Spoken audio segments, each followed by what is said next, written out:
todos por venir, aunque tengamos un maravilloso tiempo de Holanda, es decir, de Barcelona. Bienvenidos al Barcelona Bitcoin Hub. Este es nuestro segundo meetup, lo cual es un 100% de incremento, depende de cómo lo veas, porque ahora tenemos el doble de meetups hechos. Lo estamos grabando igual que el último. Si no habéis visto, si no vinisteis al último meetup, lo podéis ver en YouTube. Y para los que nos estén viendo de casa, bienvenidos. Con eso vamos a empezar rápidamente con una pequeña introducción de qué vamos a ver hoy. Si esto funciona o no. Ahora lo arreglamos, perfecto. Primero una pequeña introducción por un servidor, yo mismo. Después veremos a Manuel Machado, que nos acompaña hoy para presentarnos cómo Bitcoin funciona dentro de las empresas o cómo las empresas utilizan Bitcoin. Y más tarde tendremos a Ferran, que expandirá en dos casos de uso, los pagos y los préstamos. Viene de la mano de Clover Labs, unos compañeros y amigos de Barcelona Bitcoin Hub y también de Barcelona Bitcoin Only, el otro meetup de Barcelona. Y aparte de eso, vamos a ver. Aparte de eso, simplemente un pequeño repasito de cuáles son los temas que nos gustaría acabar tocando a lo largo del año y de cara al futuro para el Barcelona Bitcoin Hub. Principalmente tiene que ver con lo que vamos a ver hoy. Cosas alrededor de finanzas, alrededor de economía, alrededor de política y todas que tengan que ver con Bitcoin. La introducción a Bitcoin ya la hicimos la última vez, el por qué Bitcoin y cripto también, y poco a poco vamos a empezar a ver más. Hoy, por ejemplo, vamos a ver un poco de este tema, de los pagos Lightning, y os invitamos a que sigáis viniendo y a que estéis atentos por el grupo de Telegram. Los que no estéis dentro, lo podéis hacer ahora. Aquí tenéis unos cuantos links, tanto para el Twitter como el grupo de Telegram, y para los que quieran enviarnos un email, por cualquier razón, le podéis echar una foto y después ya lo podéis utilizar. Y como no tengo mucho más a decir, creo que vamos a darle la bienvenida y un gran aplauso a Manuel Machado.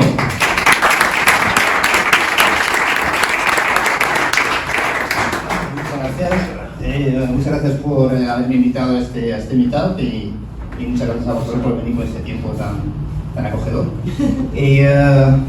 Un segundo que te vamos a poner la presentación. ¿No es la slide adecuada? Si volvemos un poco al principio. Bueno, entre tanto os puedo hacer una pregunta. ¿Cuál pensáis vosotros que ha sido el ETF de más éxito, el lanzamiento de más éxito hasta la historia? ¿Sobre qué activos ha hecho este ETF? Oro. ¿El? Oro. Creo que funciona ya. ¿Sí? A ver, pruébalo. ¿Desde aquí? Sí, perfecto. ¿Sobre qué activo se ha hecho el ETF de más éxito hasta ahora? El oro. ¿Sobre Bitcoin? No. Oro fue en un BIT 5, tuvieron como 1,6 billones de compras de oro en spot.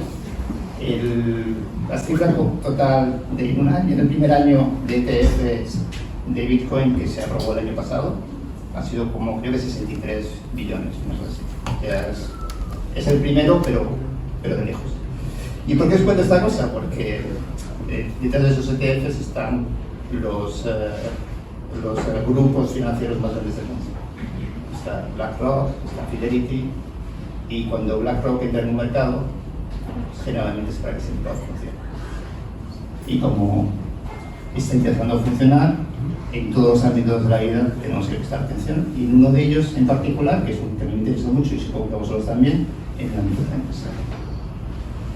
¿Qué vamos a hacer? Pues primero vamos a contextualizar un poco Bitcoin en la situación actual del mercado. El mercado está muy loco, está muy interesante, pero nos está llevando de cabeza a muchos de nosotros. Después veremos qué aporta Bitcoin en ese contexto del mercado actual y qué nivel de adopción, las diferentes propuestas de valor, qué market fit está consiguiendo las diferentes propuestas de valor. Después pasaremos a ver cómo los CFO, los directores financieros, pueden estar analizando los riesgos a la hora de adoptar Bitcoin dentro de la empresa, y acabaremos una serie de casos de usos y ejemplos. Si tenéis alguna pregunta, las vamos a reservar todas al final. Tenemos media horita para que hagamos un Q&A, mi compañero de presentación con Ferran, así que podéis anotarla y podemos compartir la presentación. Primero, situación actual. cambio continuo e incertidumbre continua, más que nunca. Hemos vivido muchos cambios en los últimos años, pero aún más. Hay temas de desglobalización, guerra comercial entre bloques comerciales, por simplificar un poco, por un lado Estados Unidos, por otro lado China. Es mucho más complejo que esto, pero bueno. Ha habido todo un tema de acercamiento de cadenas de suministro. En el tiempo de COVID se rompieron muchas cadenas de suministro, se identificó como un reto estratégico para las empresas y para los gobiernos, y se decidió, aparte por la guerra comercial, por riesgos de gestión de operativos, a reducir estas cadenas de suministro y acercarlas más al punto de entrega a cliente. Y luego toda la lucha entre bloques comerciales. En las crisis que hemos vivido últimamente, pues ha habido una fuerte impresión monetaria, que tiene un impacto en la inflación, la generación de inflación en los países. Y además, últimamente tenemos una nueva administración en Estados Unidos que ha venido con un reposicionamiento muy importante del país en la esfera geopolítica. Tenemos una serie de objetivos que hasta ahora pues, no existían. Ha sido un posicionamiento radicalmente diferente a administraciones anteriores. Por un lado, se desea cambiar a qué se dedica Estados Unidos. Estados Unidos hasta ahora era un centro de consumo y de servicios financieros. Y se financiaba pues, con el déficit comercial que tenía con el resto del planeta. Ahora, la nueva administración quiere que sea un centro de producción de relevancia internacional. ¿Y para eso qué quiere hacer? ¿O cuál es el plan general para poder conseguirlo? Necesitas un dólar débil, tienes que bajar la tasa de interés del dólar, pones aranceles para que haya una mayor producción y para que haya una mayor incentivación para que las cadenas de suministro se acerquen al país y produzcan dentro del país, dentro de la zona y con todo el país, etcétera, etcétera. Y además, la administración se encuentra con que este año tiene que renegociar una deuda a corto plazo, creo que es más o menos como un 30% del total de la deuda de Estados Unidos, que es entre 7 y 8 billones. O sea, una situación un poco dantesca. En este contexto, lanza una reserva estratégica de Bitcoin. En principio se supone que para dar soporte a la moneda, y hay pues toda una serie de teorías del caos informativo que se está viviendo, ¿no? Al final, algunas de las teorías que se están moviendo, pues no las he puesto porque son, cada uno tiene su propia teoría, ¿no? Pero una de las teorías es que todo lo que se está haciendo a nivel de comunicación, el caos comunicativo, el impacto en aranceles, etcétera, etcétera, todo está orientado a afectar negativamente al mercado. Si el mercado baja, sube el mercado de bonos. Si el mercado de bonos sube, el repago de bonos, el precio baja. Y a la hora de renegociar la deuda es mucho más fácil. Además, haces presión a la Reserva Federal para que la Reserva Federal pueda hacer una bajada de tipos de interés. Entonces, más o menos eso podría ser el plan o no, yo tampoco lo firmo, pero hay expertos que lo están indicando. Por el camino, pues nos estamos encontrando con unas caídas importantes y una subida de aranceles. Por otro lado está una revolución tecnológica. Tenemos Bitcoin, el mundo de blockchain, como una capa de inteligencia sobre Internet, una capa de valor que se genera sobre Internet y a nivel societal en general, y luego la inteligencia artificial que aporta esa capa de inteligencia dentro de Internet y dentro de la sociedad. Eso tiene un impacto social y empresarial claro, ¿no?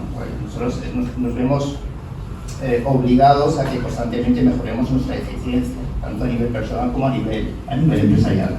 Perdonad, si no me veis bien, avisadme porque creo que bajo demasiado el micrófono. Y hay muchas empresas, o sea, estamos en un proceso de reposicionamiento, tanto a nivel personal como empresarial, para poder adaptarnos a estos cambios tecnológicos y esa nueva manera de trabajar. Y se da el hecho de que muchas veces nos encontramos un poco en un sándwich tecnológico, ¿no? Es decir, ni somos los más grandes ni tenemos el mejor presupuesto para poder justificar una transformación digital o soportar una transformación digital que nos permita vivir ese cambio tecnológico y estructural de una manera mucho más cómoda o más ágil. Y además aparecen nuevos competidores mucho más ágiles que nosotros, que no tienen heredado nuestras estructuras, que se van a volver mucho más fáciles y que además van a ser nativos Bitcoin y nativos de inteligencia artificial. O sea que si no nos ponemos las pilas vamos a estar un poco fastidiados. ¿Cómo podríamos quizás presentar un una mayor capacidad de financiarnos para poder transformarnos y adaptarnos continuamente a este cambio continuo. Pues por ejemplo puede ser con Bitcoin, puede ser, los fondos que tenemos actualmente, con los que trabajamos, son monedas fiduciarias. El dólar en el último siglo, desde que se creó la Reserva Federal, ha perdido el 97% de la capacidad adquisitiva, el poder adquisitivo, y el euro tiene menos tiempo, pero tampoco se le queda muy atrás y ha perdido un 30% de su capacidad adquisitiva desde que fue creado el European Central Bank. La alternativa que vamos a explorar a lo largo de la presentación es que, ¿por qué no utilizamos un activo que tiene una mayor capacidad para mantener la capacidad de compra, la capacidad adquisitiva, y además puede llegar a aumentar el valor a esa capacidad adquisitiva de la persona o de la empresa? Si analizamos el histórico de Bitcoin, son solo 16 años, pero son 16 años muy intensos, como ya sabéis. El aumento de valor destroza al resto de categorías principales, ¿no? Al oro, al S&P 500, al Nasdaq, al Tesoro Americano, etcétera, etcétera. Incluso algunas de las acciones más queridas por el mercado, como Tesla o Amazon. Y si lo queréis ver un poquito más visual, pues esto es otro de los gráficos típicos que se suelen hacer, ¿no? En 2012 necesitabas 43.000 bitcoins para comprarte una casa. La casa va subiendo su valor en dólares, sobre todo por el efecto inflación, y llegamos a un 2024 en el que con 5,8 bitcoins ya la puedes comprar. El bitcoin sigue siendo un bitcoin vale un bitcoin, pero el cambio se va modificando y esa capacidad adquisitiva va mejorando. A lo largo de la historia de Bitcoin, si comparamos todas las categorías principales de inversión, todos los activos de inversión, Bitcoin ha ido liderando los retornos casi todos los años. Y nos encontramos con una subida acumulada de un 675% en los últimos 16 años. No, estos son en los últimos 11 años. Bueno, ahora vamos a explorar un poco una frase de Jack Myers, que es el CEO de Strike, es uno de los líderes en pagos sobre tecnología Bitcoin, sobre Lightning Network, que nos dice muy gráficamente que tenemos que trabajar 10 veces más duro que alguien que tiene Bitcoins, o la alternativa es tener Bitcoins. Así de sencillo. Vamos a ver un poco qué aporta Bitcoin. Aparte de esta capacidad que tiene para mantener el poder adquisitivo, que solo con eso yo creo que es súper interesante para todos, tanto a nivel individual como a nivel de empresa, pero ¿qué aporta, no? Aparte de eso, ¿no? Primero, es una moneda fuerte, se considera por muchos como la moneda más fuerte que jamás ha existido. Es una reserva de valor superior, es realmente el primer activo monetario que tiene escasez real absoluta. O sea, tú puedes compararlo con un cuadro puede ser escasez absoluta, porque solo hay uno, pero no es un activo monetario. Entonces, realmente, solo hay 21 millones, no se pueden hacer más. Bueno, hay una posibilidad remota de que se pongan de acuerdo ciertos actores, pero el modelo de incentivos que hay dentro de Bitcoin prevé que se hagan modificaciones que no estén alineadas con lo que quiere la comunidad en general. Y como veremos, la comunidad es bastante diversa, no son dos o tres tomas de decisiones. Además, es un medio de intercambio superior, o lo es quizás más recientemente, porque con el Lightning Network, que mi compañero Ferran nos va a explicar un poco más de detalle, conseguimos aceptaciones, liquidaciones inmediatas con costes cero o casi cero. Para temas de micropagos o para cualquier tipo de pagos en general a nivel internacional, con inteligencia artificial, con máquinas, con cualquier tipo de escenario que os podéis imaginar. Es una propuesta muy interesante. Y luego, además, es una unidad de cuenta muy interesante para medir la riqueza, lo que hemos visto con las casas. Si tú mides casas, al final tu riqueza va subiendo, pero sus casas siguen siendo las mismas. Eso es un poco ficticio. En cambio, con Bitcoin sí que puedes tener una visión de que realmente es un activo que no es modificable y que no es manipulable por gobiernos o por actores intermediarios. Sí que puede haber una pequeña modificación en la evolución del mercado, un cierto impacto hacer que Bitcoin vaya un poquito más para arriba o más para abajo, pero la tendencia general de Bitcoin a día de hoy es inamovible. Y además, no es solo una moneda fuerte, es una red monetaria global. Y esto es lo que realmente impacta. La moneda per se es muy interesante, pero es que esto transforma fundamentalmente cómo vamos a interactuar los unos con los otros, a nivel personal y a nivel empresarial. Y además a todos los niveles. Lo que pasa es que seas un corporate, puede ser una tienda, puede ser una empresa pequeña, puede estar cotizada o no cotizada, todo esto te va a impactar. Está compuesto por la base de datos más segura e inmutable de la historia. Es un sistema financiero completamente descentralizado. Viendo el contexto en el que estamos, con bloqueos comerciales y geopolíticos, el hecho de que alguien no te pueda bloquear tu capacidad para transaccionar con otra empresa o con otro individuo es muy interesante. Es un sistema monetario mucho más transparente, las reglas de juego son clarísimas y todos juegan con las mismas. Y además es la base de una nueva economía global. Es realmente la infraestructura que nos va a permitir que podamos interactuar de una manera muchísimo más eficiente, transparente, segura y sostenible a lo largo del tiempo para todos nosotros. Bueno, estas son las características típicas del dinero. Como veis, comparado el Bitcoin con el oro y con las monedas fiat, las monedas de curso legal que hay actualmente en el mercado, pues el posicionamiento de Bitcoin es mucho más elevado. Esto seguramente ya lo conocéis, por lo tanto no vamos a entrar.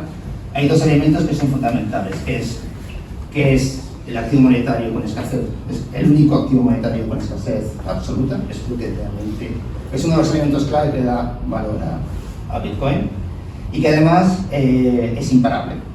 Nos permite poder seguir operando. Que mañana tenemos una plataforma que no quiere trabajar con nosotros y que nos quiere bloquear, podemos seguir por otro lado. Que tenemos un gobierno que nos quiere bloquear y que no nos permite transaccionar, podemos seguir con Bitcoin. Que algún tipo de conflicto que afecta a nuestra empresa, en principio nosotros podemos mover muchos activos, no hay ningún problema. Entonces, todo esto es, viendo cómo hacia dónde está yendo el mundo actualmente, por desgracia, puede ser un elemento que sea muy importante. La percepción hasta ahora es que tenemos por un lado fiat y por otro lado cripto y Bitcoin, pero en realidad es que cripto y fiat es prácticamente lo mismo, porque están emitidos por muy pocas personas, controlados por muy pocas personas. Los intereses del que emite la moneda o el activo pueden ser contrarios a los intereses de los usuarios. Y no hay limitación a la impresión, pues la limitación te la puedes saltar, porque como se ha concentrado el poder decisional en unas pocas personas, es fácilmente modificable. En realidad lo que tenemos es Bitcoin por un lado y fiat y cripto por el otro, con un Bitcoin que no tiene CEO, no tiene CPO, no tiene departamento de marketing, no tiene nada. Tiene una comunidad detrás que trabaja para que evolucione. Además, Bitcoin desde 16 años, o sea, tampoco es que sea tanto, ¿no? Bueno, ya tiene más horas de transacciones que el Nasdaq, que fue creado en este 21. Y además está moviendo, en el pasado ya movió volúmenes más grandes que redes como Visa o como Mastercard. Por tanto, es bastante significativo. En cuanto a la distribución, esto es una tecnología que viene del mundo descentralizado, por lo tanto, seguimos teniendo una gran mayoría, casi un 70% de individuos que poseen Bitcoin. Después tenemos los negocios que ahora vemos que van a estar creciendo, los fondos y los ETFs, un poquito el gobierno, los mineros que son pequeños, una parte perdida que cada uno da un número diferente, pero bueno, esa parte es interesante porque cada vez hace que tu Bitcoin tenga un mayor valor. Bueno, ya no son 21 millones, son menos. Y otras entidades. Lo interesante en este caso es que los ETFs y las empresas están subiendo. En el último año ha bajado mucho. O sea, ¿qué ha ocurrido?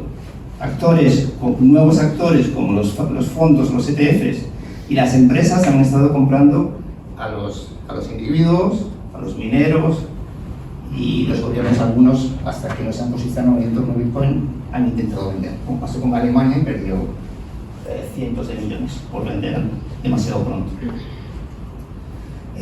También hay empresas cotizadas que están apostando muy fuertemente por Bitcoin, esto lo vamos a ver un poco más adelante.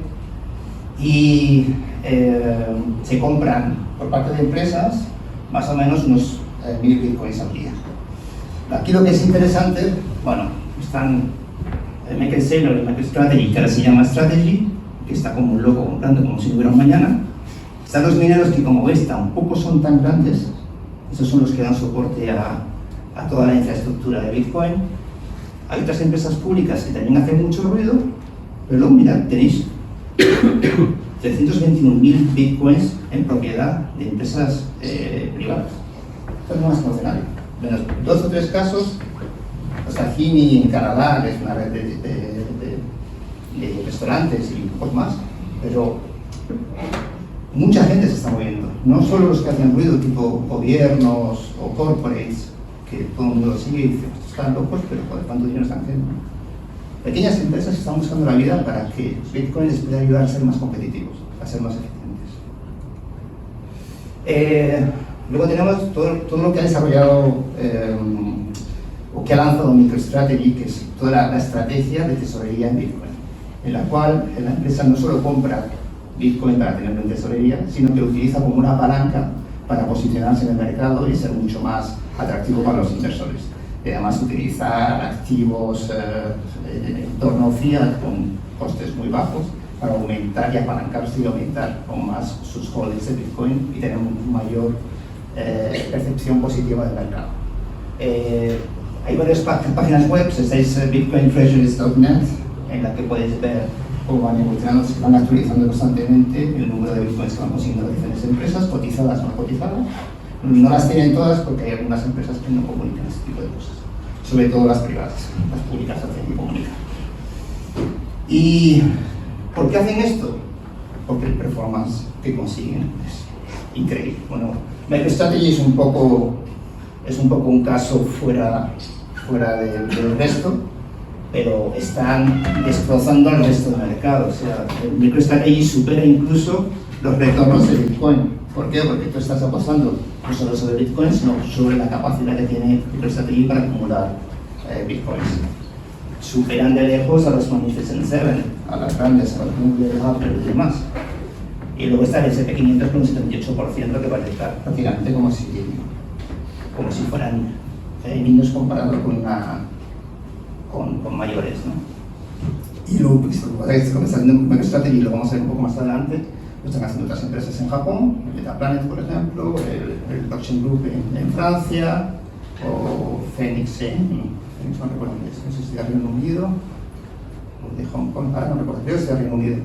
Bueno, hay una serie de empresas que se han posicionado en sus mercados y están destrozando los retornos a los inversores dentro de los mercados en los que están cotizados.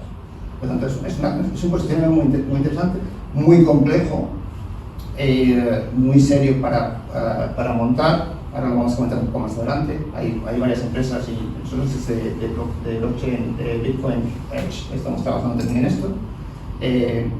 Pero se puede hacer y es muy interesante y es algo que se puede hacer evolutivamente.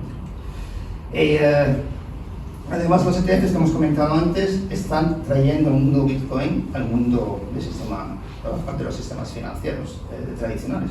Ya no tienes que estar metido en Bitcoin para tener una cierta incidencia sobre el activo y sobre la evolución del activo. Aquí tenemos hedge funds, tenemos los gestores de activos tipo BlackRock, fondos soberanos. Como veis, toda esta gente en realidad tiene retiros muy pequeños todavía. O sea, su capacidad o potencial de crecimiento es enorme. Y eso significa que van a intentar sacar dinero no del que falta por mirar, que queda muy poquito, sino principalmente de los individuos que hemos acumulado Bitcoin hasta ahora. Entonces, la presión de compra será muy elevada y potencialmente la evolución del precio del activo, sobre todo en moneda fiat, será muy positiva. Esto lo hemos visto antes. Si vemos que Bitcoin lidera casi todos los años en retornos en inversión, pues ¿cuál es el mercado objetivo de Bitcoin? Solo como reserva de valor, sin entrar en las otras categorías en las que está cubriendo. Pues bueno, si tenemos un mercado global de riqueza estimado en 900 trillones, más o menos, con real estate, con acciones, con dinero, oro, arte,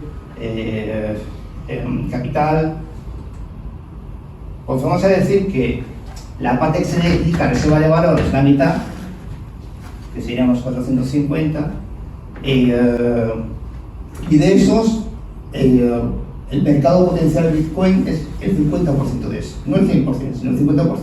Aunque superamos a todas las categorías de inversión, vamos a decir que no es el 100% porque suena un poco prepotente, vamos a decir 50%. Pues son 225 trillones de dólares y la capitalización actual son de 2 trillones. O sea que la evolución potencial es interesante. Y además tenemos naciones comprando Bitcoin. Bueno, comprando Bitcoin, minando Bitcoin. Lo de Bután fue una sorpresa súper interesante. Bután es un país conocido porque era el país más feliz del mundo y ahora es también conocido porque está imprimiendo Bitcoin como si no hubiera mañana, con energía renovable. Brasil, Argentina, Oman, bueno, las monarquías de Middle East, aparentemente, no oficialmente, pero aparentemente están comprando muchísimo Bitcoin. Pero básicamente es la distribución por todo el planeta. Y además tenemos al amigo Donald Trump, que le encanta firmar órdenes ejecutivas y que acaba de firmar una sobre una reserva estratégica de Bitcoin. Y lo interesante es que reserva estratégica aprovecha para decir Bitcoin es una cosa y las criptomonedas son otra cosa. Bitcoin es estratégico para el país, no lo vendemos, no podemos comprar sin que haya impacto en los contribuyentes, pero si hay cuentas otras formas de liberar cash, ya sea con el sistema 2 de eficiencias o con otros sistemas que vamos a ver, pues adelante, no hay límite para comprar y acumular más Bitcoin. Ese Bitcoin no se puede comprar, no se puede vender. Y luego de criptos que hayamos conseguido en una operación policial, de fraude, lo que sea, pues eso en un momento dado se puede vender y lo podemos aprovechar por ejemplo, para comprar Bitcoin, aunque eso ya no es obligatorio. Y unos pocos días después, la senadora Cynthia Lummis, que es una de las que más está trabajando para empujar que Estados Unidos tenga una presencia importante en el mundo de Bitcoin, modificó su proyecto de ley para que Estados Unidos compre 1 millón de Bitcoins y que esto lo financie con las ganancias de la reserva. De nuevo, adaptándose a los requerimientos de la orden ejecutiva previa que había hecho Donald Trump. En cuanto a seguridad, Bitcoin es la red informática más segura del planeta. No hay nada más seguro que Bitcoin. O que la red que da soporte de informática, el potencial computacional que tiene la red informática de Bitcoin. Si juntamos a los mayores 500 supercomputadores y lo comparamos con la red de Bitcoin, pues la red de Bitcoin es 610 veces más potente. O sea que ojalá tuviéramos esa capacidad, esa resiliencia en todos los sistemas. Y además estamos en una fase inicial, estamos en un 3% de adopción. Estamos como si estuviéramos en un live banking en el 96, o social media en el 2005, o internet en el año 90. O sea que queda mucho por hacer. Y una cosa que a veces no nos damos cuenta es que Bitcoin es un protocolo de dinero, es un protocolo de valor, pero no hace falta saberlo todo. O sea, tú tienes que saber para qué sirve. Bueno, dejo pasar la prosigo, por favor, no sé cómo. Muchas gracias. No hace falta saberlo todo. No sé cómo funciona el TCP/IP para utilizar internet, yo lo utilizo todos los días. Me gustaría no utilizarlo todos los días, pero lo utilizo todos los días. Así que la parte tecnológica no os debe de asustar. Cuanto más sepáis, mejor. Pero sobre todo, lo que es interesante a nivel de negocio es lo que se puede hacer con esta tecnología. Veamos ahora, desde un punto de vista puramente pragmático, cómo puede mirar un director financiero, un CFO, la adopción de Bitcoin dentro de la empresa. Bueno, normalmente, cuando entras en una empresa, pues tienes la parte del director financiero, el legal, de operaciones, de tecnología, alguno de ellos por algún motivo te lo puede ganar, ¿no? Pues vamos a ver cómo se puede llegar a mirar, cómo se puede utilizar Bitcoin para que realmente ayude dentro de la empresa. Lo vamos a ver desde el punto de vista de mitigación de riesgo. Se puede ver desde muchos puntos de vista, pero lo veremos como mitigación de riesgos. Tenemos, oye, que bajan las tasas de interés. Pues el efectivo que tenemos en cash pues cada vez tiene menos capacidad de comprar. Solución de Bitcoin.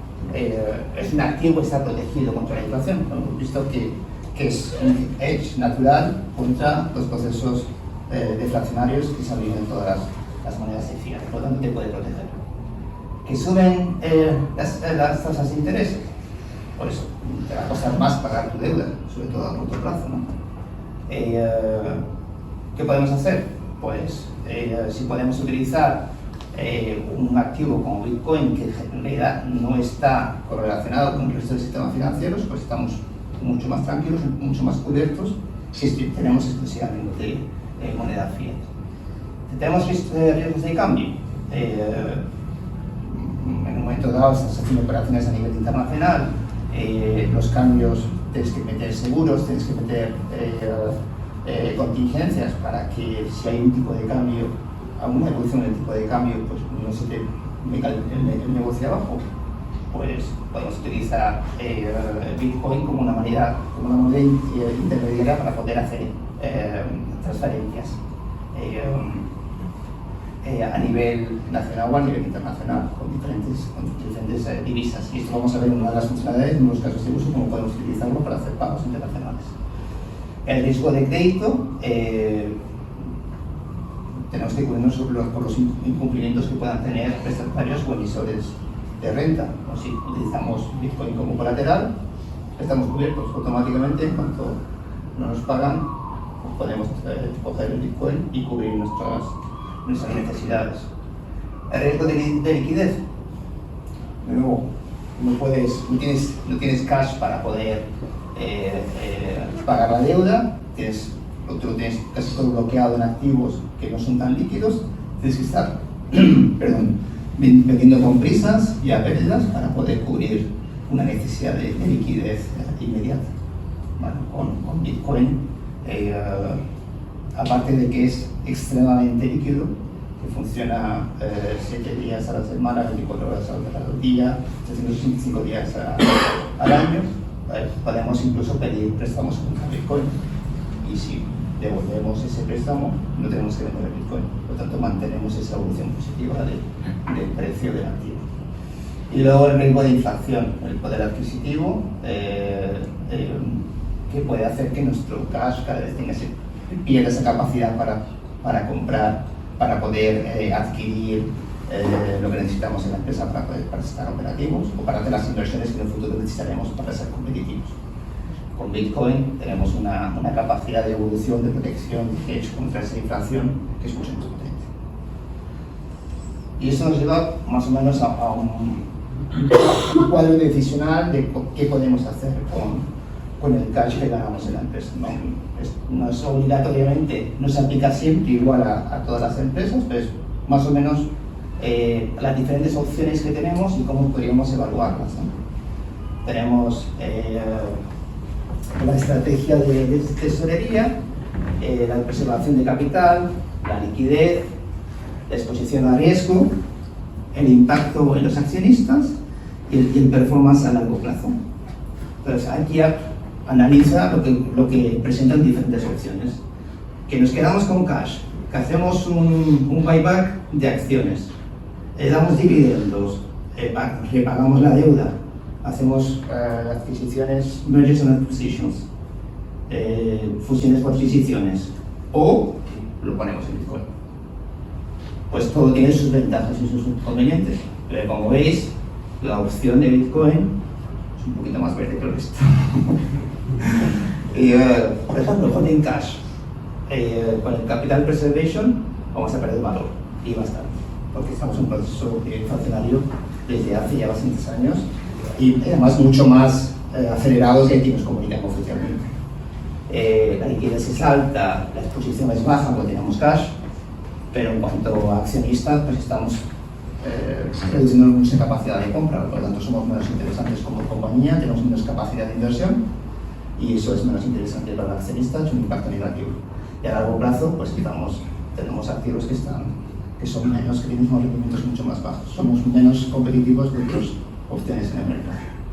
Y así con el resto de opciones, y la que potencialmente puede ser más interesante, esto no significa que tengamos que hacer una alocación, una reserva de cash exclusivamente en Bitcoin. Podemos trabajar con diferentes porcentajes. De hecho, se puede ir evolucionando, empezando con porcentajes de un 5%, un 10%, y se va viendo dependiendo las necesidades de cash flow que tenemos a nivel diario, mensual, la planificación de cash flow, etcétera, etcétera. Casos de uso. No sé cómo voy de tiempo. ¿Sí? Sí, dale. Vale. 10 minutitos. Voy intentando ir un poco rápido, espero que no vaya demasiado rápido. Bueno, Lightning Network, esto lo va a explicar Ferran súper bien. O sea, yo no voy a entrar, solo voy a ver los beneficios que da. Porque mucho de lo que vamos a hablar después está basado en Lightning Network. Lightning Network es una capa 2, digamos, es una capa que da escalabilidad, rapidez y eficiencia a Bitcoin. Por todo lo que se mueve Bitcoin es súper seguro, pero no tiene la capacidad de crecimiento tan elevada. O sea, no se puede tener todo, es hiper seguro, pero si quieres crecer necesitas una segunda capa que te permite heredar la seguridad de Bitcoin y poder hacer transacciones mucho más rápidas. Tiene una interacción natural con Internet, estamos hablando de una capa de valor dentro de Internet. No hay ningún tipo de fricción cuando trabajamos con entornos de Internet. Y hay 650 millones de clientes potenciales que tienen acceso a la Lightning Network. No es que tengamos que convencer a todo el mundo. Mucha gente ya está utilizando la Lightning Network. Y luego además el resto, el onboarding tampoco tiene por qué ser tan complicado. Pero tenéis aquí gente con activos que igual lo quiere gastar y a lo mejor los puede gastar con vosotros. Puede ser interesante. Coste cero reducido, incluso para micropagos. O sea, si estáis en escenarios de micropagos, es que no hay una infraestructura a día de hoy que sea mejor que la Lightning Network. Pero bueno, eso Ferran no lo va a confirmar. No hay contracargos. Esto a nivel de e-commerce, por ejemplo, es súper interesante. Pero una vez que se cierra la transacción, se ha cerrado. No puedes decir, no, te la anulo. No, ya está hecho. Y luego es una red abierta, no es bloqueable. O sea, si estás en una plataforma, ya vamos a ver como alternativas de plataformas centralizadas que tenemos a día de hoy, pues puedes trabajar con una plataforma que esté descentralizada, en la que puedas interactuar con tus clientes, con tu cadena de valor y puedes tener una plataforma de pagos que no sea bloqueable, que no te expulse de un día para otro y no te permita seguir con tu modelo de negocio. Que esto ha ocurrido pues, en plataformas centralizadas como puede ser Instagram, Facebook, YouTube, etcétera, etcétera, simplemente porque alguien ha levantado una bandera roja y te ha bloqueado una parte del negocio y cada día que para que no puedes hacer tu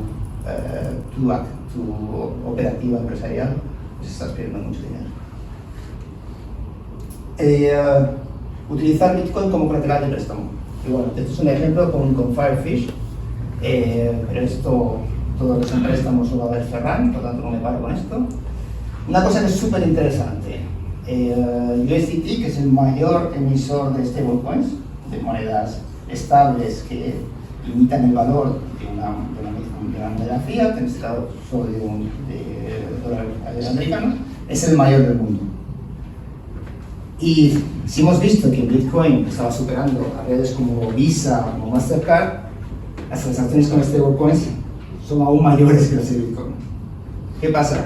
Que si empezamos a gestionar transacciones con stablecoins sobre Bitcoin, sobre Lightning Network, es muy sencillo. Al final, tú tienes un usuario, aquí es Alice, tiene un USDT, lo envía a un nodo de Bitcoin, se transfiere o se convierte en BTC, el BTC se transfiere y en el punto de llegada a la que necesita recibir la transacción se transforma en USDT. Esto es una simplificación de perogrullo, es mucho más, tiene más elementos, pero básicamente es como funciona esta transferencia. Entonces, si tenemos una parte importante de stablecoins que va a correr sobre Lightning Network, la evolución del Internet pues, es vital. O sea, va a haber Lightning Network hasta debajo de las piedras, porque va a ser mucho más interesante como infraestructura. Y ya lo ves, sin necesidad de stablecoins.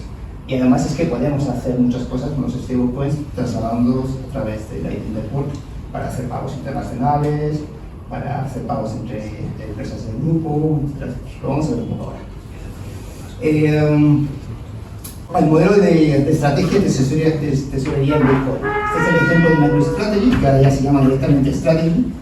Este es un poco el modelo, de nuevo, simplificado. Solo con MicroStrategy, con esta estrategia, podríamos hacer una sesión de 3 horas y no lo cubriríamos todo, porque es súper interesante. Básicamente, ¿qué haces? Pues pides prestado dinero, consigues dinero en el mercado, te aprovechas de que Fiat, actualmente una empresa que más o menos tiene un posicionamiento relativamente bueno en el mercado, pues puedes conseguir unos tipos de interés ridículos. Con estos fondos compras Bitcoin, el precio de Bitcoin sube el stock, sube el precio de las acciones de la empresa, te puedes financiar aún más y compras más Bitcoin, y es un círculo virtuoso. Muy simplista como explicación. Hay una serie de riesgos que se pueden mitigar, etcétera. Está muy pensado. El equipo que trabaja con Michael Saylor, que es el presidente del Strategy, presidente o CEO, creo que es presidente, son unos cracks, son muy buenos. Entonces, ¿en qué consiste la estrategia de tesorería de Bitcoin? En que tú tienes una actividad en tu empresa, pero tu objetivo es conseguir el máximo de Bitcoins que puedas por acción. ¿Por qué? Porque al final el valor que va a tener tu empresa va a depender de cuántos Bitcoins tengas por acción. Entonces, ¿qué haces? ¿O qué está haciendo MicroStrategy? También depende del mercado en el que estés. Utilizas formatos de financiación que son muy baratos y muy flexibles, tipo bonos convertibles en acciones de Strategy o operaciones de market, que es una captación diluida, ¿no? Una vez que la prueba un ATM, pues puedes estar emitiendo este formato de deuda progresivamente y puedes ir consiguiendo capital. ¿Por qué utiliza estos medios? Porque son mucho más baratos que la deuda normal y corriente. Tiene una mayor flexibilidad y rapidez. ¿Qué haces? Normalmente te esperas a ventanas en las que el mercado está muy positivo, muy bull, muy de todo prometedor. Entonces, en esa ventana de oportunidad, haces una emisión de deuda convertible o de ATM. Y además estás jugando con la ventaja de que tienes un mercado que está deseando conseguir tipos de interés fijos con niveles de riesgo extremadamente bajos. Pues todo el mercado de deuda, interés fijo, los fondos de arbitraje, etcétera. O sea, hay un mercado que se lo compra todo, se lo quitan de las manos. Es impresionante. Se está financiando prácticamente a tipos de interés cero. Y está sacando nuevos formatos de deuda. O sea, es un ingeniero financiero bastante potente. Bueno, él o su equipo, que se llama así. Básicamente está utilizando Bitcoin como si fuera real estate. O sea, al final tú tienes un real estate, se da mucho el ejemplo de tener un real estate en Manhattan, que al final el edificio no lo vendes, tú lo que estás haciendo es refinanciación porque ese edificio, el valor de ese edificio se va creciendo. Pues en este caso hace lo mismo como si fuera Bitcoin. De una manera un poco más compleja que eso, pero más o menos es un ejemplo repetitivo utilizado muy a menudo. Y no nos quedamos solo en Strategy. Tienes gente como Metaplanet. Ellos utilizan un poco el concepto de, no me acuerdo ahora, empresas zombie, creo que es. Son empresas que tienen cash, pero mantienen una evolución en el mercado, que no son realmente muy atractivas en el mercado porque no están trayendo nada, no les suena a nadie. Son empresas que van sobreviviendo, no lo hacen mal, pero no tienen un gran atractivo en el mercado. No rompen esquemas, no dan ventas muy elevadas. Entonces, todas estas empresas eran empresas que tienen un perfil muy bajo, empezaron a adaptar la estrategia de Microsoft y han roto los mercados en los que están. Son los top performance, las acciones que más han subido, pues Metaplanet en Japón, Phoenix, no me acuerdo en qué país era, lo comenté antes, Blockchain Group es en Francia, Hive Digital es en Canadá, Coa Scientific es en Estados Unidos, Pagos internacionales. Por ejemplo, estos son la gente de Acropolis, que ayudan también en temas de estrategias de tesorería en Bitcoin. Pues tú tienes un sistema previo en el que tienes que pasar por el banco, el payment rail, el SWIFT, el patatín patatán. Tienes infinidad de intermediarios, infinidad de costes, tiempo, etcétera, etcétera. Aquí, ¿qué haces? Lo haces mucho más rápido por un sistema intermediario en el que utilizas una de dos, o Bitcoin, transformas el cash en Bitcoin, lo trasladas al sitio en que tengas que pagar, y allí el Bitcoin lo trasladas, lo vuelves a cambiar a la moneda local, sin riesgo de tipo de cambio o de especulación en Bitcoin, porque los cambios son prácticamente inmediatos, a través de la Lightning Network, o puedes utilizar directamente stablecoins para hacer ese tipo de transacciones. Básicamente utilizas este intermediario para poder trasladar las cosas mucho más rápidamente. Lo puedes hacer con un intermediario, lo puedes hacer tú mismo, con empresas del grupo, o con empresas asociadas con las que hayas abordado este tipo de transacciones. Puedes utilizar Bitcoin para pagar. Esto es un ejemplo. No me acuerdo cómo se llama la empresa, pero bueno, el sistema se llama BitWage. En agosto del año pasado yo tenía 4.500 compañías que llevaban nóminas, pagos con Bitcoin. Muy interesante para atraer talento tecnológico. Consigue un mayor compromiso, etcétera, etcétera. Hay que tener cuidado porque esto tiene que ser opcional. No puede, si va forzado, una de dos, o tienes una mentalidad Bitcoin y todo el que viene a tu empresa ya viene con esa mentalidad Bitcoin, o si lo intentas forzar a todo el mundo, puede ser gente que no esté interesada o que vea la evolución de precio de Bitcoin como algo demasiado arreglado para ellos. Entonces, se suele recomendar que sea optativo. Puede ser un sistema de protección antidilución cuando creas una startup, cuando creas la financiación, cuando consigues la financiación en una startup o haces una inversión. Esto es un ejemplo, consigues 1 millón de euros para el 10% de capital, tienes un papel de $20.000 al mes, pues si dedicas un 50% del efectivo que has conseguido para conseguir Bitcoin, pues puedes conseguir empujar la financiación más adelante.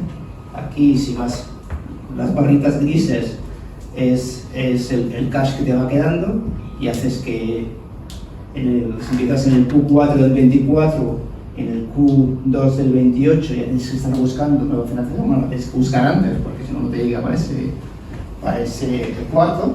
Si tienes Bitcoin te permite tener una mayor capacidad que tu cash llegue más lejos. Perdón, de nuevo esto es un ejemplo simplificado. Dependiendo de la evolución exacta en la que estés en el mercado, el momento del ciclo puede ser diferente, pero te da una mayor capacidad para poder reaccionar. Hay ETFs que ya están especializados en invertir en empresas que tienen Bitcoin, por lo tanto, esto es un poco, más o menos como el ejemplo de ESG, ¿no? De las empresas responsables y todo eso, que al final empiezan a aparecer instrumentos de inversión que se centran en empresas que mantienen esa estrategia de desarrollo. Pues ya empezamos a ver fondos de inversión, ETFs, que son activos en empresas que apostan por tener Bitcoin en su tesorería, como el ejemplo de Bitwise, Bitcoin Standard Corporation ETF, el OWNB. Y inteligencia artificial y machine to machine, Bitcoin sería perfecto para el desarrollo de ese tipo de servicios y se posiciona como la mejor infraestructura para poder desarrollarlos gracias a la network y a tener liquidaciones inmediatas y coste cero o próximo a cero. Y además hay una serie de desarrollos en la infraestructura de Bitcoin como Segwit y Taproot, sobre todo Taproot, que permiten añadir mucha inteligencia a las transacciones de Bitcoin. Por lo que tú puedes jugar con todo, puedes hacer un multifirma, por ejemplo, que vaya evolucionando en el tiempo, que te vaya permitiendo hacer unas cosas cuando pase un cierto tiempo, o sea, puedes meter infinidad de cosas. Tienes desarrollos como BitVM que te permiten aportar muchísima inteligencia a las transacciones con Bitcoin. Por lo tanto, eso permite que los agentes de inteligencia artificial pues, puedan desarrollarse. Ya voy acabando. ¿Me queda algo de tiempo? porque no quiero Humberto, no. Bueno, ya hay todo un mundo que es Noster, que no lo vamos a entrar, que es para comunicaciones descentralizadas, en el que se pueden desarrollar muchísimas cosas muy interesantes. Antes ya acababa. Y hasta aquí puedo leer. Muchísimas gracias por su tiempo.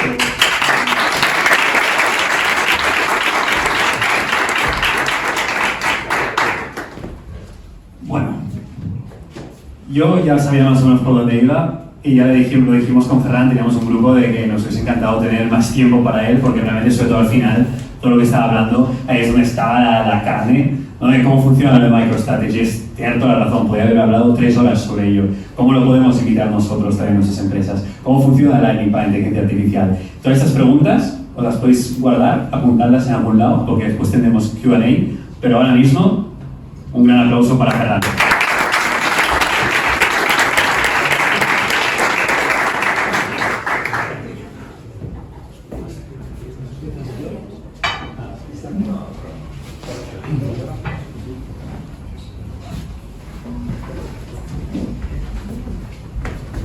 Bueno, ¿se escucha? ¿Sí? Ok. Bueno, primero de todo, gracias a Barcelona Bitcoin Hub por invitarnos. Es un placer. Gracias a Barcelona Finance Hub, Nuria, por prestarnos el lugar. Gracias, Manu. Siempre es interesante escucharte.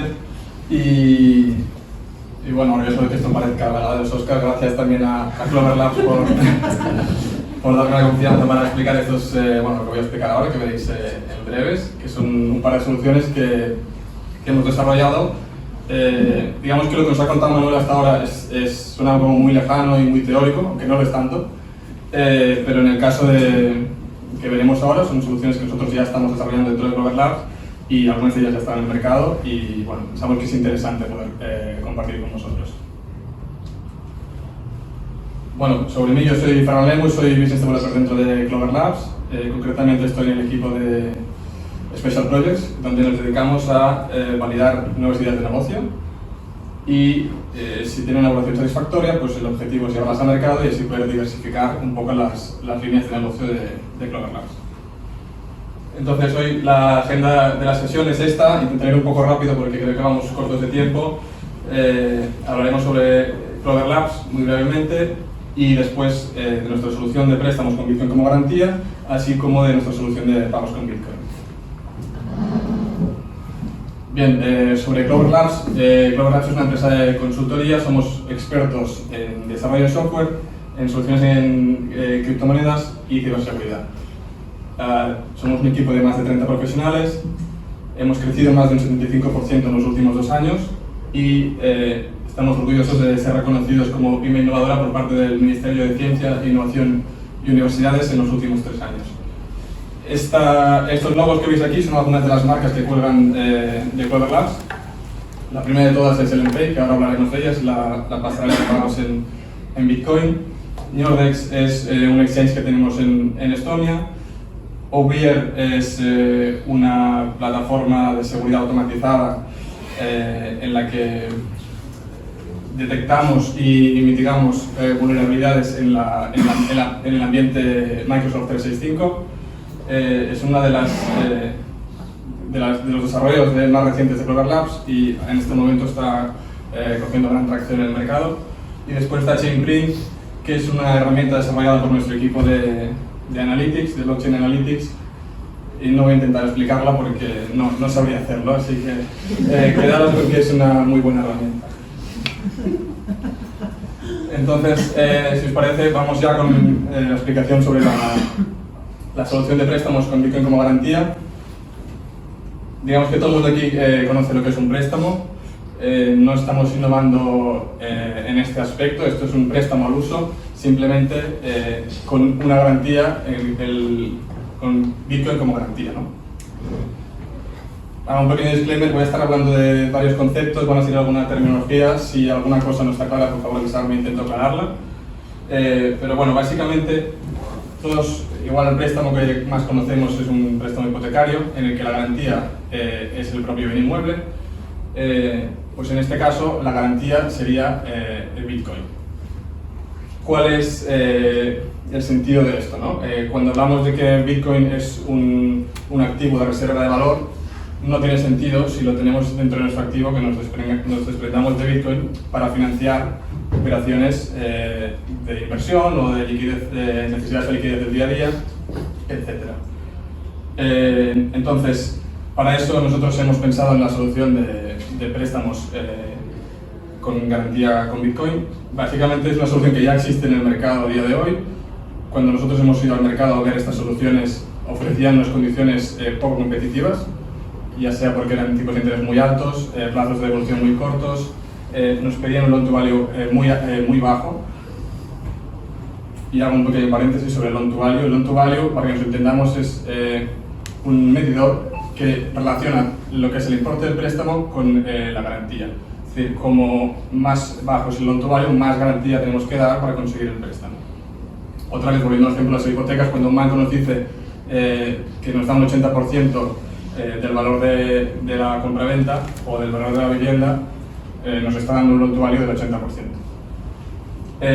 Entonces, ¿para quién va dirigido este tipo de solución? Es tanto a empresas como particulares que creen firmemente en Bitcoin, que creen firmemente en que va a seguir apreciándose en el tiempo y no quieren desprenderse de este activo, pero a la vez sí quieren hacer inversiones en el mundo real, que a día de hoy sigue funcionando con fiat.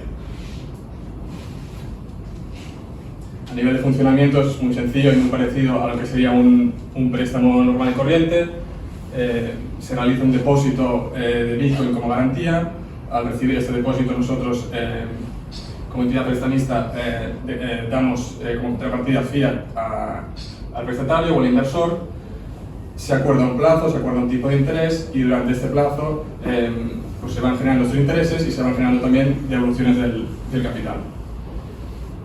Otra vez lo que estábamos comentando, ¿por qué elegir esta opción? Pues se evita la descapitalización, en este caso del activo que es Bitcoin. Nos provee de liquidez inmediata para poder afrontar proyectos o inversiones y es un proceso ágil y seguro. Esta tabla que veis aquí es la evolución del precio del Bitcoin en los últimos 5 años. Como podéis ver, bueno, esto es a 31 de diciembre de cada año. Como podéis ver, a la derecha está el retorno año a año. Y ahí podemos ver lo que ha sido el retorno en los últimos 5 años. Es decir, respecto al 2020, Bitcoin ha subido en casi $65.000, lo que se traduce en términos relativos en un 222%. Ahora veremos por qué nos interesa esto. Vamos a hablar de un caso práctico para entender un poco mejor este concepto. En este caso, y también porque es el mercado en el que nosotros nos enfocamos en un principio, se trata de una compañía que es especializada en inversión y desarrollo inmobiliario y quiere comprar un terreno para construir un edificio y poner unas viviendas a la venta. La inversión estimada es de 10 millones de euros y el plazo tanto de ejecución de la obra como la venta está estimado en unos 5 años. Esta inversión está esperada que dé un retorno de un 12% anual, que es pues, en 5 años da este 60% que vemos aquí. Entonces, en cuanto a estrategia, es una empresa que tiene ya en su activo Bitcoin, pero quiere afrontar esta inversión y no se quiere desprender de su Bitcoin. Esto es un poco el resumen de la operación. Como hemos dicho, pues serían 10 millones de euros a un plazo de 5 años, con el tipo de interés del 5%. La estructura de pago sería como un préstamo bullet, en el que básicamente solo hay devolución de interés durante el plazo del préstamo y todo el capital se devuelve en la última cuota. Estos efectos de hacer el ejemplo más práctico pueden ser otros tipos de estructura de pago. El retorno de la inversión, como hemos dicho, es inmobiliaria, obviamente es del 12% anual. Le estamos dando un loan to value del 70%, lo que significa que si la empresa necesita 10 millones de fiat para afrontar esta inversión, nos tendrá que depositar como colateral o como garantía estos 14 millones en Bitcoin. Para esta estimación vamos a tomar como referencia un precio inicial de Bitcoin de 100.000 y un precio después de 5 años de 150.000. Con lo cual estamos tomando una apreciación del 50%, como hemos visto ahora, en los últimos 5 años ha sido el 222, estamos siendo bastante conservadores y es muy probable, atendiendo, sabemos que rentabilidades pasadas no garantizan futuras, pero sí que es razonable pensar que si hemos tenido un 220% en los últimos 5 años, en los próximos 5 vayamos a obtener por lo menos 50%. Entonces, muy por encima, si tratamos un poco estos números, al final de la operación se ha generado un retorno de la operación inmobiliaria propiamente de 6 millones de euros. Aparte, hemos generado un retorno generado por la tenencia de estos bitcoins, por no desprendernos de ellos. Al final se han apreciado en un 50%, teníamos un depósito de 14 millones, con lo cual hemos generado un valor adicional de 7.142.000. Y eso sí, hemos pagado intereses, el inversor en este caso ha pagado intereses por valor de 2,5 millones. Esto nos da un número total, un retorno total de la operación de estos sobre los 10,5 millones. Y aquí podemos ver cómo compararía esta misma operación si la realizáramos no con la opción de préstamos con Bitcoin, sino con lo que sería una opción tradicional. Esta empresa, al final, es una empresa que ya en su activo tenía Bitcoin, igual que ha decidido hacer esto, podría haber decidido vender los Bitcoin en el momento que necesitaba la liquidez de fiat, con lo cual su retorno sería el mismo, los 6 millones de euros, porque esta es la inversión inmobiliaria, no tendría el gasto por intereses, estos 2,5 millones, pero digamos que el retorno por apreciación de Bitcoin no serían los 7 millones, como se tiene que desprender de 10 millones, solo le han quedado 4, decimos solo, pero ya nos entendemos todo, solo le han quedado 4 millones de Bitcoin y la apreciación ha sido de 2 millones. Entonces, si hacemos todos los cálculos, sumas y restas, al final vemos que la diferencia entre hacer esta operación de manera tradicional, por así decirlo, y hacerla como un préstamo con garantía Bitcoin es de un 31%, el retorno es un 31% mejor, eligiendo la opción de préstamos con Bitcoin. Esto es teniendo en cuenta que hemos sido conservadores, hemos dicho de aquí 5 años solo estaremos creciendo, Bitcoin solo se va a crecer un 50%. Siempre es mejor ser conservador, pero potencialmente esto podría ser bastante más. Bueno, si tenéis alguna duda, insisto, podéis pararme. Yo de momento sigo.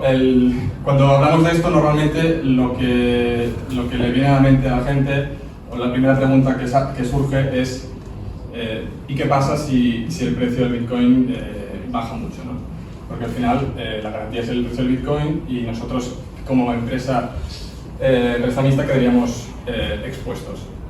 Entonces nosotros tenemos toda una estrategia de gestión de riesgo que se basa en estas 3 patas. Una de ellas es la gestión de la volatilidad del precio del Bitcoin, otra es la gestión activa de la garantía o del colateral y la otra es el mantenimiento de ese loan to value.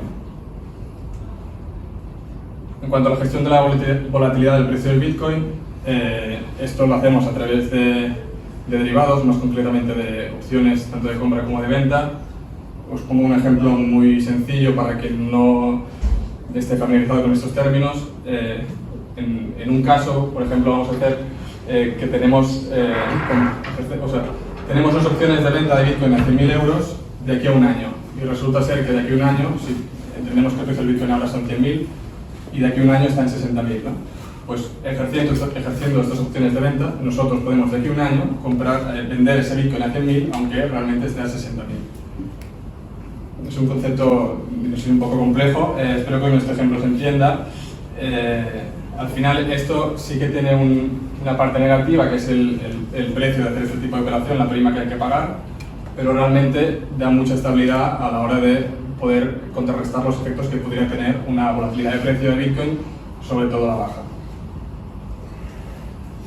En cuanto a la gestión activa del colateral, lo que buscamos es aumentar el valor de este Bitcoin, ganar, si cuando aumentamos el valor del Bitcoin aumentamos el loan to value, o lo reducimos en este caso porque está más cubierto todavía el préstamo, con lo cual estamos más cubiertos frente a grandes fluctuaciones y además buscamos generar ingresos adicionales. Es decir, si vamos a tener 14 millones de Bitcoin durante 5 años, vamos a hacer una gestión activa para intentar de eso sacar un retorno, ¿no?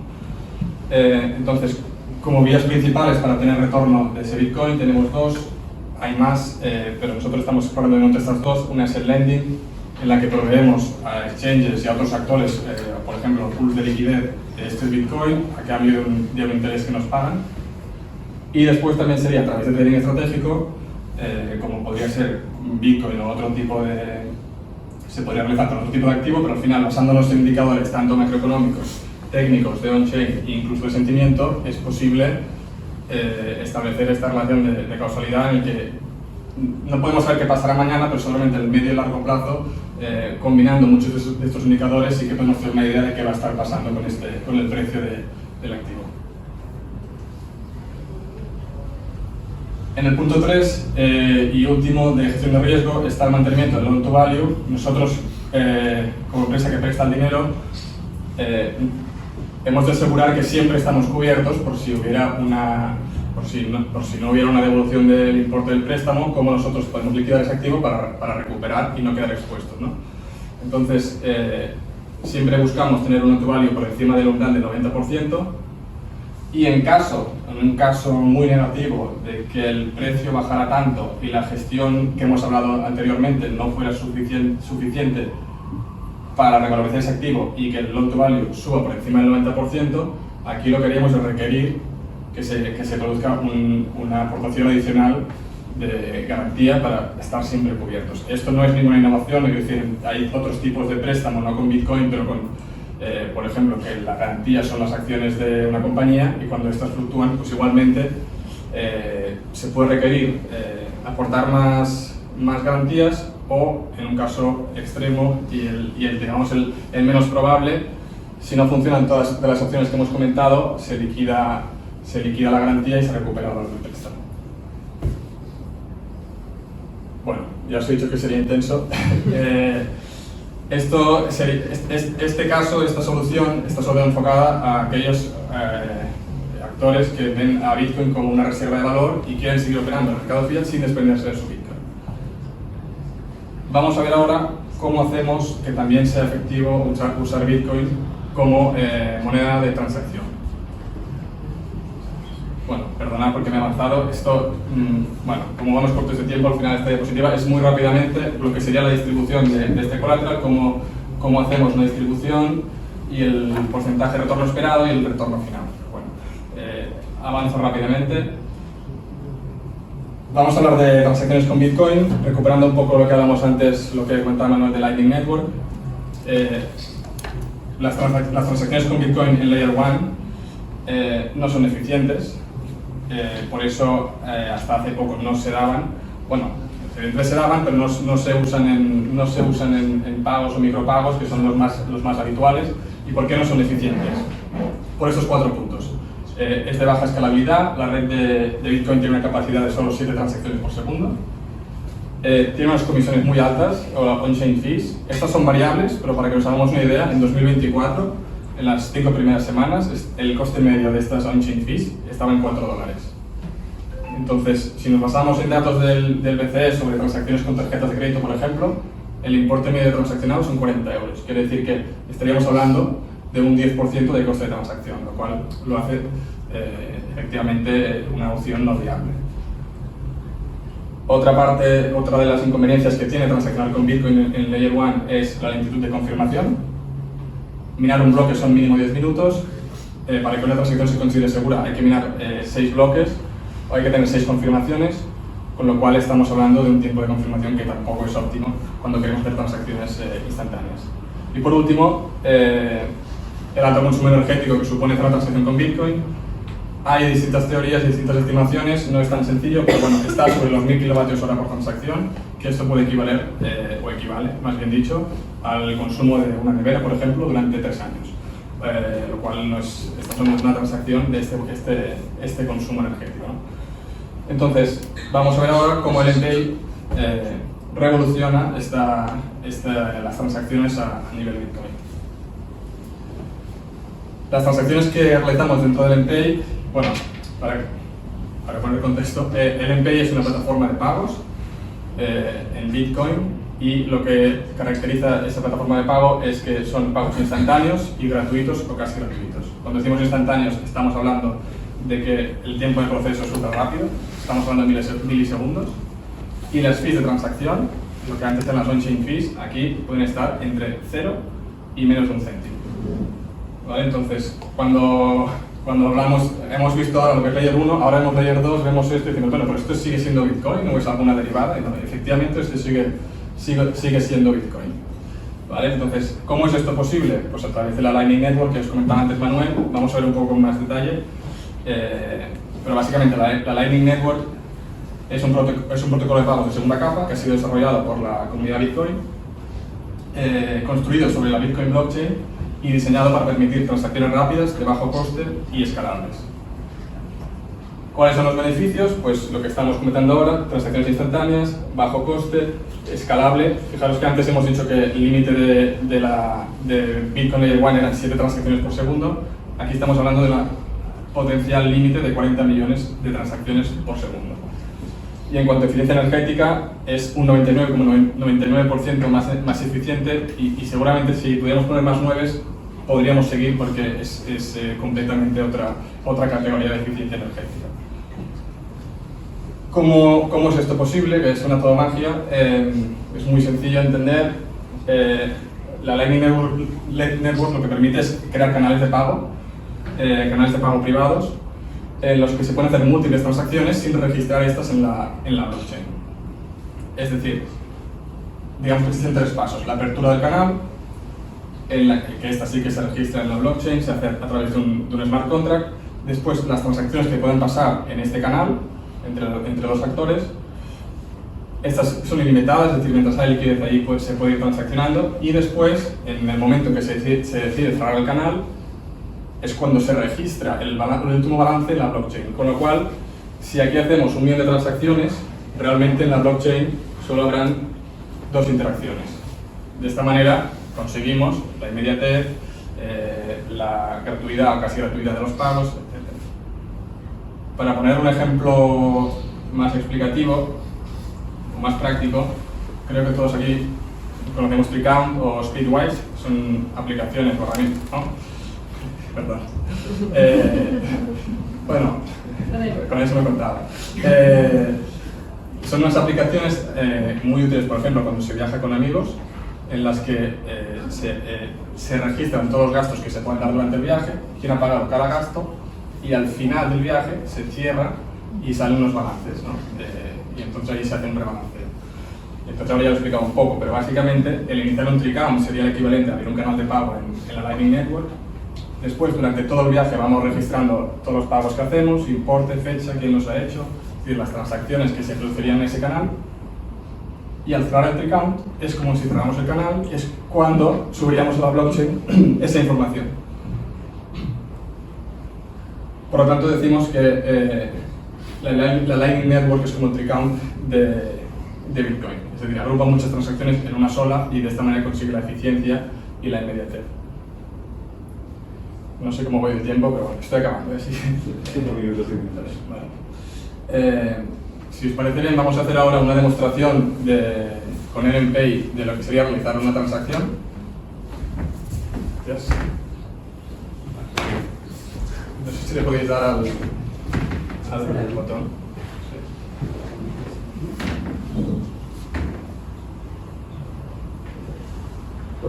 Sí, Josep, gracias.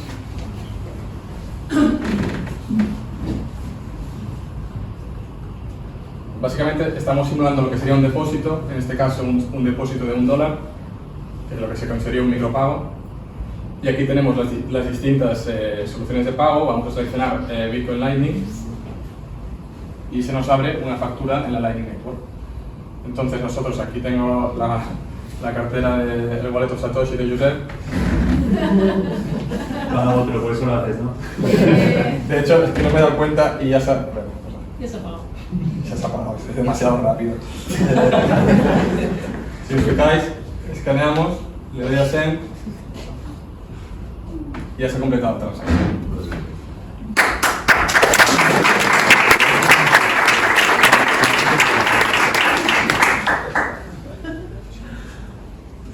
Podemos volver a la... Vale, entonces como habéis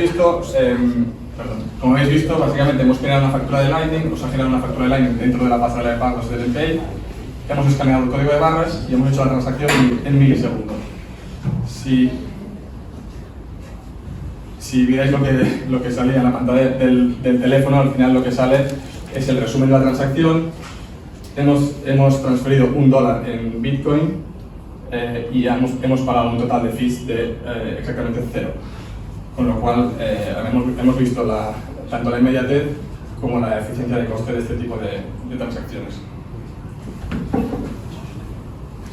Y ya para finalizar, como conclusiones, bueno, como habéis podido ver, nosotros en Clover Labs estamos buscando posicionarnos como una solución integral para los distintos perfiles de usuario que puede tener Bitcoin. Para aquel usuario que ve Bitcoin como una reserva de valor, ofrecemos el servicio de préstamos con garantía Bitcoin. Para aquel usuario, que tampoco tiene que ser excluyente, pero quiero decir, suelen ser los perfiles distintos, pero para aquel usuario que ve Bitcoin como una moneda para el uso del día a día, hemos creado el MPay que hace posible realizar estos pagos y estas transacciones con Bitcoin de manera eficiente, instantáneas y gratuitas. Y hasta aquí.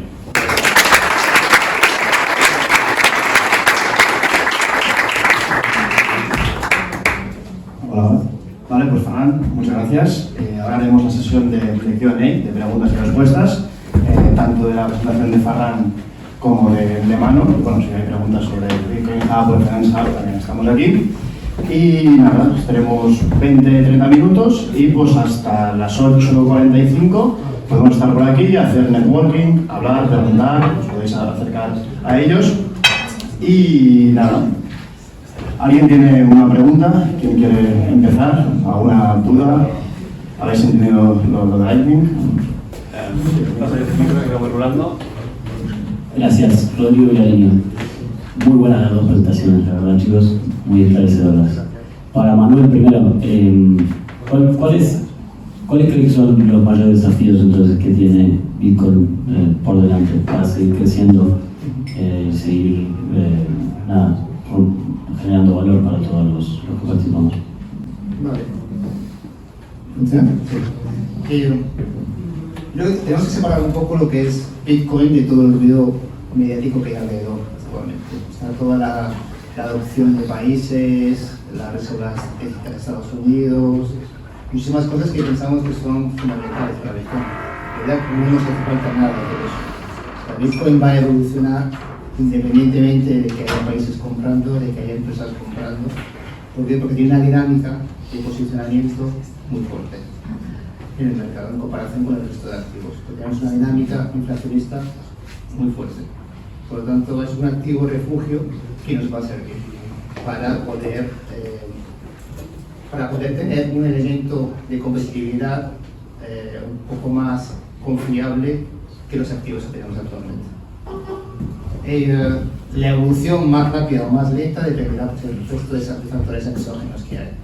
Si tenemos una gran adopción de países, una adopción de empresas, pues el crecimiento puede ser mucho más rápido, pero también puede haber una mayor desvirtuación de lo que es la red inicial. Inicialmente era una red muy orientada a la comunidad, un peer-to-peer. Cuanto más operadores grandes haya, pues menos es ese concepto y evoluciona hacia otro concepto que no es mejor ni peor, es otro concepto, es una evolución natural. Es una red descentralizada en la que no podemos controlar. Por lo tanto va a evolucionar. Riesgos, hay pocos. La computación cuántica, por ejemplo, ya se está trabajando para poder mitigar ese riesgo. De todas maneras, Bitcoin, al ser la red computacional más fuerte del planeta, es el último que va a sufrir un ataque cuántico. O sea, un ataque cuántico, cuando lleguemos a esa capacidad, se pone antes a Visa, a Swift, a Mastercard y a Visa. Y no tiene por qué preocuparse con Bitcoin, que tiene 2 trillones de mercado. En un futuro no muchas más, pero bueno. De todas maneras, se está trabajando y la naturaleza matemática que detrás de Bitcoin lo protege mucho más que otras redes. Que haya una concentración de poder dentro de la distribución. Hemos visto que los individuos tienen un 70%. Ya se ha intentado antes una guerra de bloques en el 2017, se llama la guerra de bloques, ¿no? Había un grupo de gente que decía, vamos a hacer que Bitcoin pueda asumir muchas más transacciones en un solo bloque. ¿Qué pasa? Que cuando haces esto es mucho más difícil que haya gente con nodos muy pequeñitos procesando Bitcoin. Lo interesante es que Bitcoin esté completamente descentralizada y que cualquier persona pueda tener un ordenador verificando transacciones. Entonces, hubo operadores muy potentes que intentaron tumbar y cambiar Bitcoin y no fue posible, y luego se fueron a Bitcoin Cash. Es una opción, ni mejor ni peor, pero para mí tuvimos la adecuada, pero para otras personas puede ser adecuada. Entonces, riesgos, como todo, siempre hay riesgos, pero cada vez hay menos, y sobre todo cuando tienes países que intervienen, grupos como BlackRock que están detrás, lo que te queda claro es que eso no va a desaparecer. Migrará, pero no sabemos a qué va a migrar, no sabemos el poder que va a tener, ni el impacto que tendrá, no lo podemos imaginar, pero riesgos importantes a día de hoy, yo personalmente No le ves riesgo importante entonces a que siga creciendo como reserva de valor en los próximos 5 años. no. Como reserva de valor va a crecer seguro. Como elemento para poder transferir valor, como Moneda de cambio o intercambio. sí, intercambiador de valor, con el Lightning Network termina a crecer muchísimo. Estamos muy lejos de ser los líderes, pero vamos a llegar. Lo interesante será cuando llegamos a esa unidad de venta. Entonces te cambia la visión de todo lo que haces, porque tienes una visión mucho más estable y menos especulativa que contar las cosas en moneda fiat como hacemos actualmente. Pero eso es un tema completamente diferente. Y aquí me paro porque si no me enrollo. Sí, gracias por la pregunta, por la respuesta también. Vamos a la siguiente.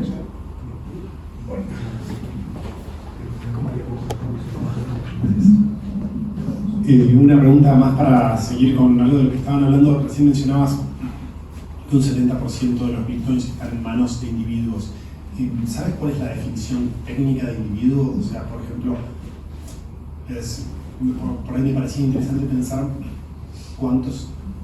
qué porcentaje de los bitcoins está en manos de pequeños holders, como que tengan, no sé, menos de un bitcoin o menos de 10 bitcoins. Esa es la pregunta. Es muy difícil de saber porque lo único que se saben son las wallets que hay. Pero yo puedo tener 10 wallets y todas me pertenecen a mí, y parece que soy 10 veces pequeño, pero me junto y soy un holder un poco más elevado. O puedes tener una wallet en la que haya 10 millones de euros en valor y esté compartida por 10 personas.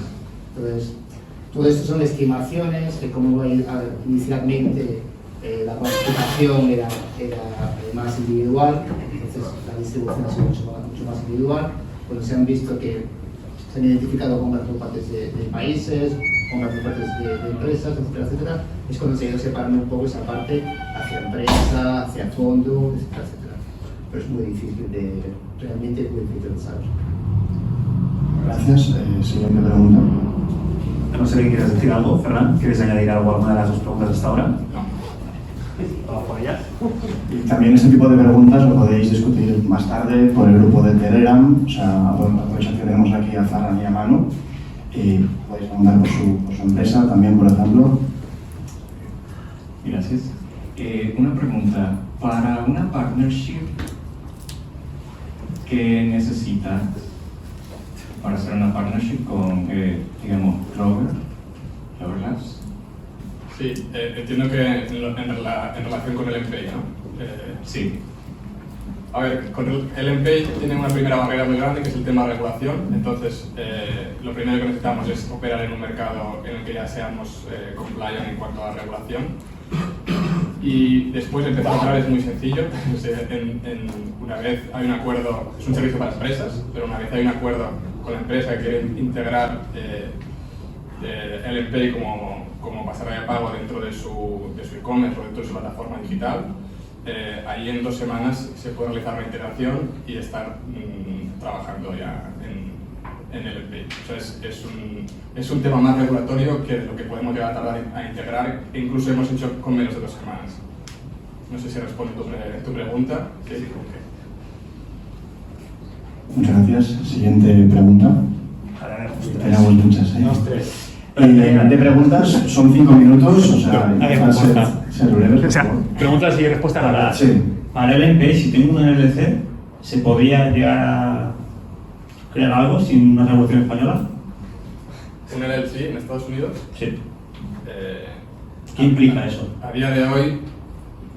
Esto igual es pregunta para el networking. Sí.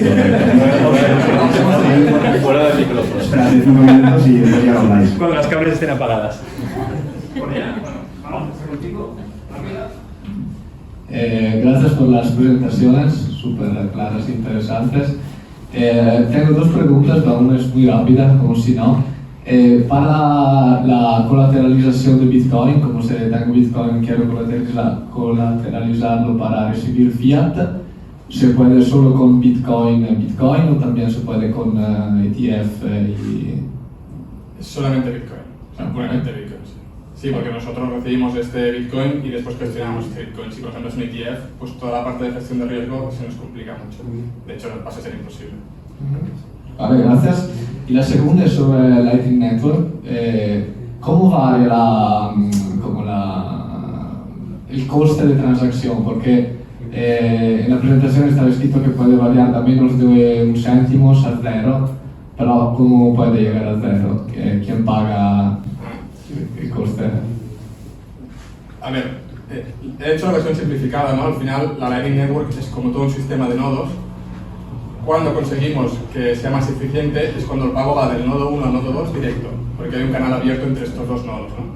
Pero si no hay un canal directo, y yo, por ejemplo, te quiero mandar dinero a ti, pero no tengo un canal contigo, pero lo tengo con él, por ejemplo, yo lo puedo mandar a través suyo y él va a tener una comisión que se llama routing fee, y entonces ahí es cuando se generan estos cuartos de céntimo de comisión, ¿no? Por decirlo así. Nosotros en el MPay trabajamos, tenemos un equipo que se dedica a optimizar pues toda esta tecnología y siempre buscamos tener conexiones nodo con nodo, que es lo que nos permite después tener estas transacciones a coste cero. Vale, gracias. Y bueno, gracias. Y última pregunta. Repito que si quedan dudas podéis hablar con ellos después. Tendremos media hora más, 40 minutos. ¿Adelante con la pregunta? Bueno, rapidito. Nada, mencionaban el tema de la adopción, ¿no? Bueno, o sea, ¿qué cantidad de Bitcoin está en los individuos? O sea, quería preguntar a los 12. O sea, por un lado, si no sabemos exactamente qué cantidad pertenece a los individuos, en sí, ¿cómo ven ustedes la proyección a futuro de 10 años, lo que sea? Si luego llegan grandes agentes como BlackRock o grandes corporaciones a comer Bitcoin, o sea, ¿cómo llegaría, cómo ven ustedes el futuro de Bitcoin de la parte de intercambio de valor, como medio de intercambio? Entonces, más que todo eso. Y si se puede rapidito también, yo creo que más o menos tenía que ver con su pregunta. O sea, ¿sabemos qué cantidad de ese porcentaje dentro de los individuos está dentro de exchanges? O sea, porque también eso yo creo que habría que analizarlo. ¿Quién posee realmente las llaves y quién lo tiene en Binance, por ejemplo? Entonces, eso. Bueno, si quieres empezamos por la segunda. Sí que hay analíticas sobre sobre holdings en exchanges. No es 100%, no va al milímetro, pero sí que hay analíticas sobre eso. Te puedo decir los resultados que tengo en la cabeza. Y la primera pregunta era si los grandes tenedores crecen, ¿qué va a ocurrir con la red? ¿Entendido bien? La pregunta era así. Bitcoin tiene dos cosas muy interesantes. Una es una comunidad brutal. Yo creo que es una de las mejores comunidades que hay asociadas a desarrollos tecnológicos, muy orientadas a software abierto, muy luchadora, muy creyente de lo que se está haciendo. Pues, por supuesto, cuanto más gente entra, pues menos core fighters hay, ¿no? Pero hay una comunidad muy potente que está trabajando para que Bitcoin esté abierto, descentralizado. Eso es una cosa. Y la segunda cosa es que Bitcoin tiene un sistema de incentivos que es súper interesante. Una vez que BlackRock entra, por ejemplo, una vez que una empresa entra, a ningún participante le interesa destrozar la infraestructura, porque una parte muy importante de su valor pasa a estar parte de esa infraestructura. Entonces, sí que se pueden hacer ciertas cosas, se pueden intentar manipular, como todos los mercados, pero ir contra esa infraestructura al final puede ir muy en contra tuya. Si quieres centralizar esa infraestructura, puede hacer que la comunidad entera se te vaya. Entonces pierdes todo el valor, todo el network effect. si es que consigues superar ese network effect que, como comentábamos antes, has intentado hacer y no se ha podido. Entonces, yo creo que combinando estos dos elementos, nunca digas nunca jamás, pero estamos bastante protegidos. Ferran, ¿quieres añadir algo antes de que vayamos cerrando?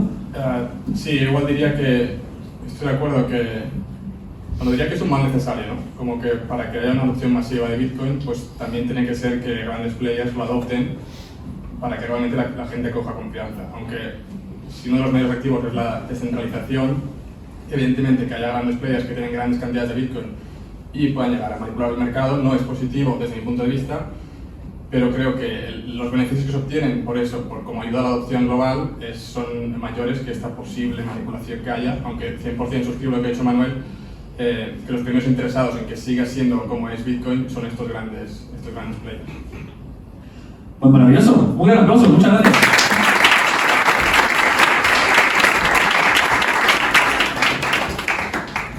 Pero no hagamos todavía. Dos últimos apuntes antes de acabar, porque ya sé que lo que estáis pensando. ¿Cuándo puedo volver? ¿Cuándo puedo volver al Barcelona Finance Hub? ¿Cuándo puedo volver a escuchar a alguien hablar sobre Bitcoin? Pues, a ver si esto funciona. Os anunciamos el siguiente ponente. Vamos a tener el placer de traer a Adrián Bernabeu. Este es uno de los mayores influencers y presentadores y divulgadores de Bitcoin en España, básicamente. Después de Lunaticon y de Alberto Mera, está por ahí arriba. Y hace poco ha hecho algo bastante impresionante, en mi opinión, porque ha sacado un libro, lo cual lo que estoy escuchando es que es buenísimo y que le ha dado muy bien al clavo de cómo explicárselo a la gente de forma simple, pero a la vez metiéndose en temas complicados de economía. Y al parecer, gracias por la atención. Pero además, la otra imagen de aquí abajo es que para ir con el libro, además ha creado un documental. Ya considero que ese documental entre en una de las grandes plataformas, y os lo contaré él mismo, bueno, no sé si era Netflix o Disney o Amazon, pero estará ya, así que ya les podéis decir a vuestra familia, chicos, hay un podcast, un documental de Bitcoin, tenéis que verlo 3 veces. Mamá, aquí lo tienes, papá, aquí lo tienes, primo Juan, aquí lo tienes. No compres la meme coin de Trump, compra Bitcoin, él te lo explica. Os esperaremos el 15 de abril y antes de acabar me gustaría darle un segundo la palabra a Nuria para que acabemos con hoy. Nada, seré muy breve. Gracias primero por venir, el tiempo sé que no acompañaba, así que gracias extra por estar aquí. Me presento, yo soy Nuria, Hub Manager de este bonito sitio donde estáis hoy y aparte de agradeceros que habéis venido hoy, agradecer también a Manu y a Ferran estas explicaciones y deciros que estamos muy contentos de contar con una comunidad tan chula que habla de estos temas. Y es que este es un propósito, o sea, es uno de los principales propósitos del Hub, ¿no? Agrupar distintas comunidades que hablemos de distintos temas, desde temas fundamentales hasta temas quizá un poquito más técnicos como las presentaciones de hoy, ¿no? Entonces, deciros también que hacemos muchas más cosas aparte de eventos. Tenemos 4 plantas inferiores de 8, 7, 6 y 5 que son plantas de coworking. Si alguien está interesado en coworking, tenemos 400 plazas de coworking, algunas ya llenas. Y nada, deciros también que desde el Hub pues también apoyamos muchísimo a proyectos de emprendimiento. Estamos a punto de lanzar el primer programa de aceleración Finance que apoyará a startups, muchas de estos temas que estamos hablando a día de hoy. Estamos montando también una jornada de innovación financiera el 8 de mayo que va a ser toda una jornada divulgativa donde vamos a tocar muchísimos de estos temas. Hemos hablado de regulación, se ha hablado de compliance, se ha hablado de Bitcoin, blockchain, no hemos hablado de tokenización, pero sí que es un tema que se toca muy de cerca, ¿no? Entonces os invito también a mirar la web del Hub, a sumar a esta comunidad para seguir asistiendo a eventos como este. Simplemente agradeceros, doy paso ya al networking, creo que tenemos algo más de media horita, nos podemos quedar aquí, podemos ir hacia allá, podéis comprar refrescos, cerveza y nada, a conectar y disfrutar. Gracias.